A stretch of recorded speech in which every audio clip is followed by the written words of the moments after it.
Welcome to the channel. I'm Joey Moss with Bad Boy Gaming, and we are going to get into the top 25, actually 26 most valuable cards in Modern Horizons, going in order from least valuable to most valuable in the entire set. Also, my homie Jonathan Wolf sent something. We're going to crack that sucker open throughout this video as well. Let's jump into it. Are you guys ready? And gals and aliens. All right. Starting in all the way at the bottom, number 26, Altar of Dementia. Yeah, this was first printed, I want to say, in Tempest, I believe. $5.95 is the going rate right now for this card. It's pretty cool. It's now modern legal, which is the big deal here. You sacrifice a creature, target player puts a number of cards equal to the sacrificed creature's power from the top of their graveyard into their library. So, I mean, it's really cool with like something like Bridge from Below, Bloodghast, Vengevine, you know, up on the screen here. Self-mill kind of builds, and there's also other decks I'm sure it's going to find use in, but right now it's at $5.95. The price recently spiked in the Tempest one up to like $8-9, but I think it's going to steadily creep back down. Next we have Dead of Winter, $6.14. Snow decks now have a powerful board wipe. Needless to say, all non-snow creatures get -X until end of turn, where X is the number of snow permanents you control. That's really big. Snow-covered decks really needed something like this. I mean, before this, there was a Toxic Deluge, which, you know, sees play, of course. But players who are even running Toxic Deluge, you might want to consider running snow-covered permanents, you know, or snow-covered lands just to get the benefit of this. Because Deluge, all creatures get -X till end of turn. But as initial cost to cast, you gotta pay X life. So Dead of Winter is kind of like the better option there, but I guess it depends on what kind of deck you want to run. Descendant Mage, $9.10. This is definitely a reprint from Commander. I wasn't aware of that initially, but now we all do know. $9.10.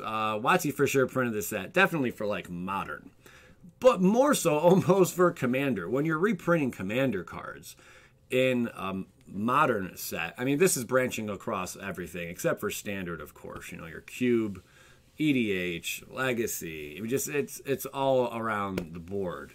But definitely a lot of these cards are going to see heavy play in Commander. There's no doubt about that. Hex Drinker, $10.98. It's one card I just really couldn't say a whole lot about. It is a 1-drop, which is pretty cool.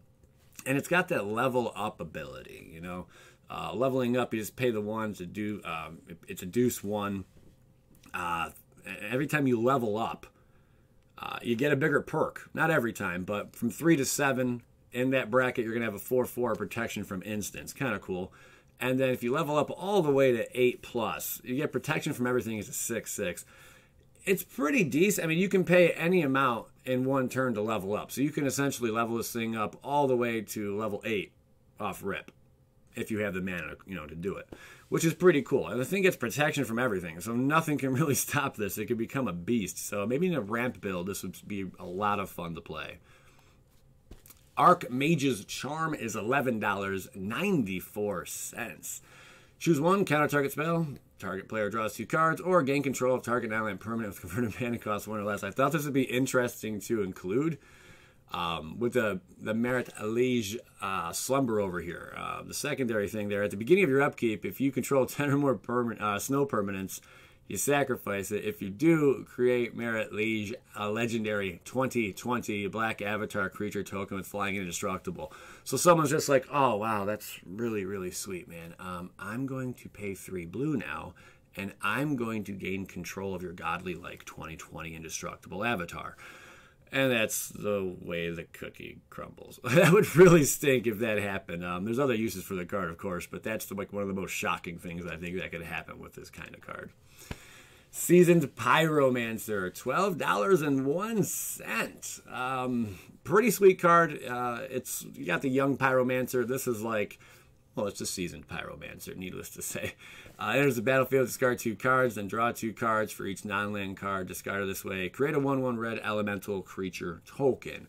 And then for your 5 exile Seasoned Pyromancer from your graveyard, create 2 1/1 red elemental creature tokens. Deuce. $12.01, probably fair price right now. By the way, these are all market prices. I want you guys to understand that right now. from TCG Player. So the price, you can find this card probably 20% cheaper somewhere else, or you could find it on average 20% more. You know, there's a little bit of swing there, so please keep that in mind when you're seeing these prices. I think eBay, I saw one for like $9.80 was the cheapest I came across, so there's that. But the average is what you see on the screen here. Young Pyromancer is pretty cool cards. Definitely saw a lot of play. Where can you see Seasoned Pyromancer? Well, most likely some Dredge, Mardu Pyromancer, Jund. I mean, all probably good landing sites for Seasoned Pyromancer. It is a mythic, one of the less expensive ones on the list. Ranger Captain of Eos. This is like, there was another, like a regular captain, or not regular captain, but Ranger of Eos. Now it's Ranger Captain of Eos. I believe the last one was a 4-drop, pretty similar.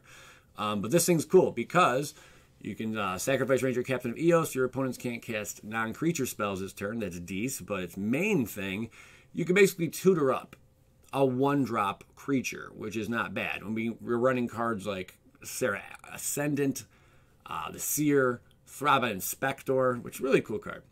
Pretty fun. Martyr of Sands, Walking Ballista, Death Shadow. There's a lot of cards you can tutor up with Ranger Captain of Eos. So I think it's going to be quite impactful. It's going to see some play. I mean, and it also is in the casting cost of human builds. Human builds usually don't want to go too far past a 3-drop, and this is running a 3-drop. You know, some 4s, of course, but being a 3-drop, it fits in perfectly with that. And yeah, it could easily be taken out by a lightning strike or whatever, lightning bolt. But it is what it is. It's a nice card. It's going to see some play. Tectonic Reformation. I've seen a lot of mixed reviews on this card so far. It's $13.97, but the community, they seem kind of like torn if it's going to be a good card or not. Like, is it actually going to fit? Like, a lot of people don't see that they can replace too many cards for this thing. They're better off just leaving well enough alone. But then again, some people are talking about sideboard against the likes of Surgical Extraction. You know, they wouldn't main deck it, but if they do come up against those surgical builds, they would definitely take this out of the sideboard and have some fun with it. So there's that. $13.97. I think it's going to fall in price, though. Hall of Heliod's Generosity. Now, this card I think is really, really cool. Down the road especially, I can see this card becoming worth quite a penny. But right now, it's sitting around 14 bucks. What more do you want? It brings back an enchantment that would normally, like, if sometimes enchantment decks, if you lose an enchantment, certain ones are really, really important to have in your deck. And when you lose that enchantment, you can quickly lose the game because your deck kind of is built around that. So the fact that this thing can bring back enchantments is huge. It's very powerful. Yeah, it doesn't go right back into your hand, but close enough. You know, you get to put it on top of your library. So you got to wait like an additional turn unless you can just draw into it right away, of course. But really sweet. I mean, just some powerful ones to name. Back to Basics, Blood Moon, Sylvan Library, Choke, and there's just so many more cards out there. This thing, down the road, yeah, I'd say in a few years, it'll probably be like 30, 40 bucks. I mean, it's a crazy guess. Don't go out spending all your nickels and dimes right now. Save them, but just throwing it out there. More often, the Boundless, $16.27 right now. You're probably going to see this in multicolored Tribal Commander builds. I'm not sure where else this would fit in. I mean, if you wanted to do something with Eldrazi, I don't know why you would with this. I mean, it's just, I don't know. It's a Changalang, man.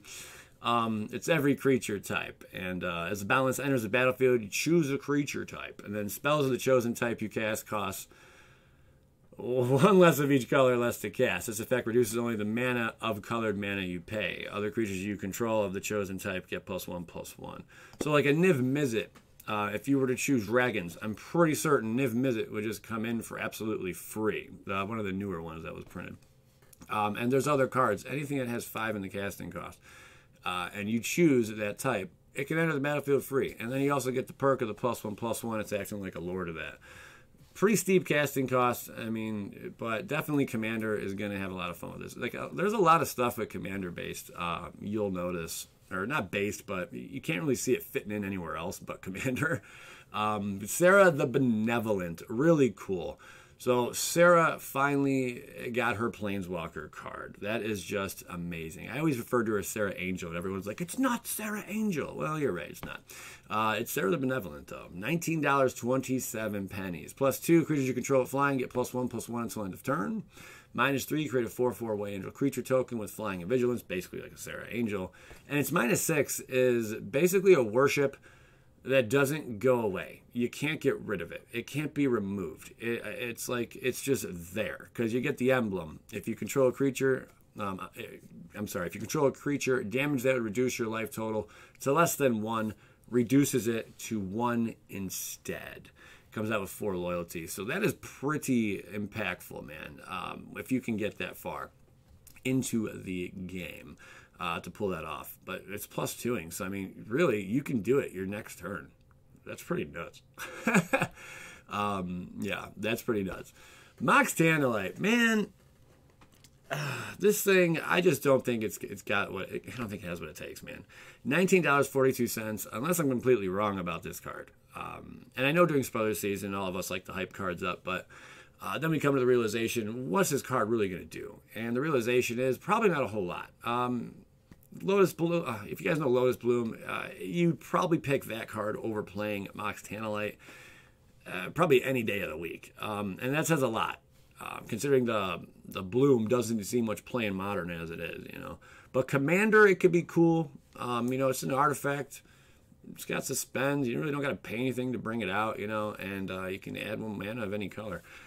I don't know. I want to hear your guys' thoughts on this Mox. It seems the most, what was it? Not Mox Emerald. The most recent one. I'm looking at it right now. Mox Amber and Mox Tantalite. It seems like these two just kind of didn't make their way into the boat deck. They fell a little short and fell into the ocean, you know, and they're just kind of sinking slowly. I think it's going to be the same case for Mox Tantalite as it is for Mox Amber right now, until something really takes flight. And I think Mox Amber has more potential than the Tantalite does here. But the good thing about the Tantalite is it's not legendary. So that's something else to consider. But $19.42, this thing's going to fall a bit more, I think, before anything. So don't know if it has a home or what's going to happen with it. Silent Clearing, $22.28. This is pretty cool. So like the Horizon Canopy, now there's like a cycle for the Horizon Canopy kind of cards, you know. Pay 1 life, add blank or blank. And as you guys know, Horizon Canopy is already at, what was it, like $70, $80? I mean, the price just went berserk. I think when it first was reprinted in the Master Set, it was like 30 to 40 bucks, and then it just flew up there. So you got to keep that in mind with cards like Silent Clearing over here, you know, and also the other cycle of lands that go with this. Nurturing Peatland at $23.07. Another example of one of these similar cards to that cycle, or it is a cycle, you know, Horizon Canopy cycle. You pay 1 life, that's great, and you can add a swamp or green mana or black mana to your mana pool. And then for 1, sacrifice Nurturing Peatland, draw a card. All these are they're all the exact same, just different colors of mana. Prismatic Vista. I think I got a bit too excited for this card. I even made a claim this is going to be like a $30, $40 card when it, you know, at first. And right now it's not too far from that. It's $24.58. But you pay 1 life, sacrifice Prismatic Vista, search your library for a basic land card, put it onto the battlefield, and shuffle your library. I think it's going to see a little Modern play, now the more I think about it. And it should appear maybe in like 1-color Eldrazi decks, just to deal with like Blood Moon maybe. I don't really know. I think that's probably its best bet to see a heck ton of Modern play would be in an Eldrazi build. Outside of that, I just don't know. I really just don't know, man. Force of Negation. This card is big. It's powerful. It stands a chance to potentially slow down Modern. And if that's the case, Modern's going to change quite a bit. $24.61. I'm not saying it's going to slow it down drastically, but it does have the potential to really slow down Modern, man. It's a 3-drop. If it's not your turn, you may exile a blue card from your hand rather than pay this spell's mana cost. Counter target non-creature spell. If that spell is countered this way, exile it instead of putting it into its owner's graveyard. That's powerful. And I just love the art on this thing. I like anything with the auras and the orbs. Pretty sweet sauce. Yawgmoth, Thrawn Physician. I'm just saying, if you have two of these Geralf's Messenger out, you can basically just infinitely destroy your opponent. You can just drain them of all their life. Protection from humans, that's right. Pay 1 life, sacrifice another creature, put a -1/-1 counter on up to 1 target creature and draw a card. So if you have 2 Geralf's Messengers out, sacrifice the 1. This is what I was trying to explain in the spoiler, and I think people just didn't understand because I didn't have the card in front of me. They're like, why are you mentioning a +1/+1 counter? Well, because of the Undying on Geralf's Messenger over here. Undying, when this creature dies, if it had no +1/+1 counters on it, return it to the battlefield under its owner's control with the +1/+1 counter on it. So typically when this thing comes back, it comes back as a 4/3. But if you have 2 of these out, you just sack the other one, and then you end up taking the -1/-1 counter off, or the +1/+1 counter off of it with the -1/-1. It negates it, the deal, whatever you want to say there. And you can just keep repeating the process, sacrificing this one for that one and that one. You just keep going back and forth, sacking them, and using the -1/-1 to negate the +1/+1 on the other one. And you just drain your opponent of all their life. Yeah, it's kind of a little slow, honestly, for Modern. But who knows? I mean, again, if that pact over there, or what's it called? Pact of Negation? I'm saying that wrong. Force of Negation. If Force of Negation slows up Modern just enough, maybe this thing will be some serious competition. I don't know. Probably not. You're probably never going to see a deck like this top tier. But it's a really cool combo, and it's really simple to pull off. $24.87. Sunbaked Canyon. This is another one of those cycle lands over here. Not cycle lands, but, part of the Horizon Canopy cycle.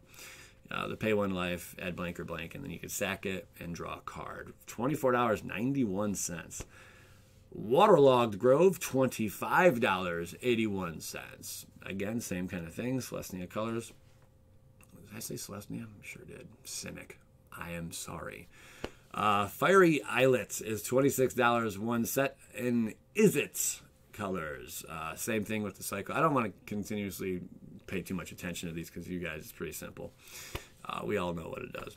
Renin 6, $26.27. This is sweet, man. And just a couple examples of how this card would really, what would aid it, what kind of lands. There's a lot of lands that Renin 6 can work with. It's +1, return up to 1 target land card from your graveyard to your hand. So you got like Field of Ruin. Use something like that. You got Ghost Quarter, Sheltered Thicket. The list it does go on and on. There's got to be at least 10, 15 lands out there that benefit when you bring them back, and just the cycling even on the Sheltered Thicket, or any of the actual cycle lands, would benefit. You keep bringing it back, keep drawing more cards. Not that there's better options out there, but nonetheless, not bad. And who knows where this thing's going to take off. I mean, how powerful really is its ultimate? You get an emblem with instant and sorcery cards in your graveyard have retrace. I mean, we're going to find out. But right now, it's at a hefty price tag, $26.27. This could jump, could go down. I mean, you got Blast Zone, Horizon Canopy, the Treetop Village. I mean, there's a lot of stuff out there, not to mention all the other lands. Huge perks, man, for this card. There's huge perks. Sword of Sinew and Steel, $28.67. Equipped creature gets +2/+2 and has protection from black and from red. Whenever equipped creature deals combat damage to a player, destroy up to 1 target Planeswalker and up to 1 target artifact. Equipped for Deuce. EDH All-Star. I mean, what do you want me to tell you, man? It destroys any walker and artifact, not just the player you are attacking. So it's not just singling out while you attack. You can destroy up to 1 target, Planeswalker or artifact of that player. No, you can do it to anyone. Once you deal damage, don't matter. As long as there's a target for it, on the board of any of your opponents, go ahead and just destroy it. I think that's going to keep this card probably like around $30, like all of its other swords. This is the 6th sword that was printed. There's 7 total of these really sweet swords that are out there right now. Now there's 7 of them. Pretty nice. $28.67. Here's the other one. Sword of Truth and Justice, $31.10. I'm thinking something like Humans, Hardened Scales, in fact, something along those lines. Definitely Commander, 100%, but For Modern, at least, that's what I'm thinking. Equipped creature gets +2/+2 and has protection from white and from blue. And of course, anything would proliferate. Let's just face facts. Whenever equipped creature deals combat damage to a player, put a +1/+1 counter on a creature you control, then proliferate. You're only equipped for 2. That's pretty cool. But really, Modern, I mean, Modern's fast, guys. Modern's really fast. Now, if you had something like this in Standard, yeah, this would be nuts. It would be bonkers. But the fact is, it's just not in Standard. But it's going to see play in other formats for sure. The first sliver, $31.83. When slivers were announced in Modern Horizons, it caused craziness in the community. The market just went berserk. And I had the tiniest inkling that this was going to happen, because if you guys go back a couple months before Modern Horizons, I ended up purchasing a playset of Sliver Queens, and I paid about $60 a card for them in mint condition, near mint to mint. Sliver High Lord as well. I paid well, not pennies, but like half the price what it's going for now. I think Sliver High Lord's up to like $40 roughly now. Sliver Queen in near mint, it's like between $200 and $300. Yeah, it's on the reserve list, but holy smokes. When Modern Horizons was announced, I'm like, this could be a good opportunity for them to print a bunch of slivers. My only regret, I wish I would have got more, but I'm not that rich. But it was pretty cool just to get a few of them. Plus, I wanted to put together a deck one day with some nice slivers before they just skyrocketed. So there's that. But the first sliver, 3183 Cascade. When you cast a spell, exile cards from the top of your library, yada, yada, yada. I don't know how it works. Sliver spells you cast have Cascade. That's very powerful. I would expect this. These are like the Sliver gods almost. You know, the Sliver Queen, the Sliver Hive Lord, the first Sliver.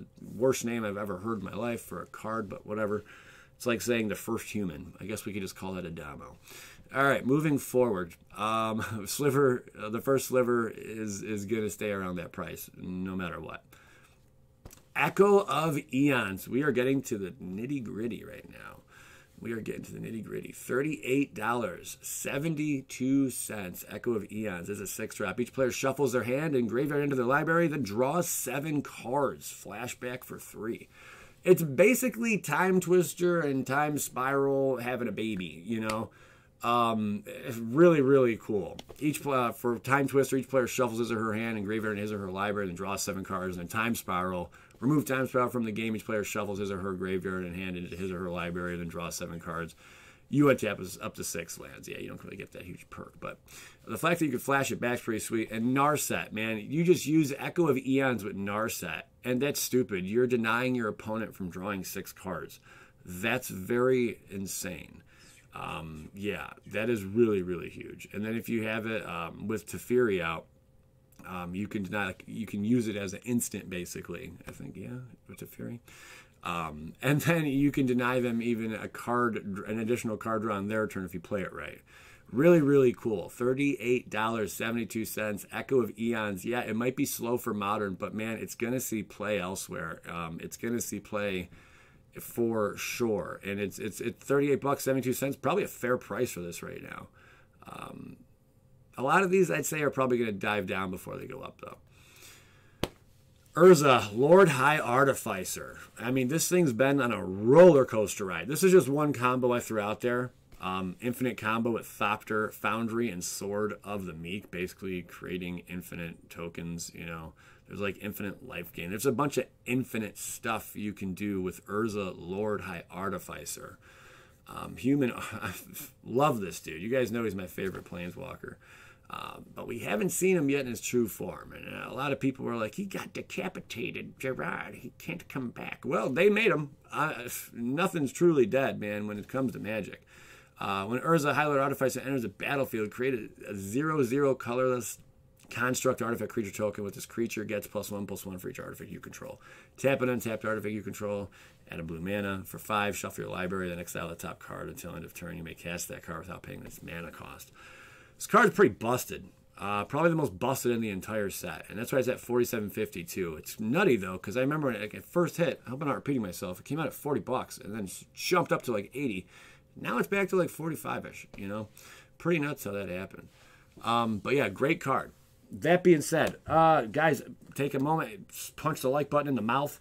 I'm going to crack this open from Mr. Wolf really quick. Thank you for sending it out, man. See what's up inside of here really quick. What the heck?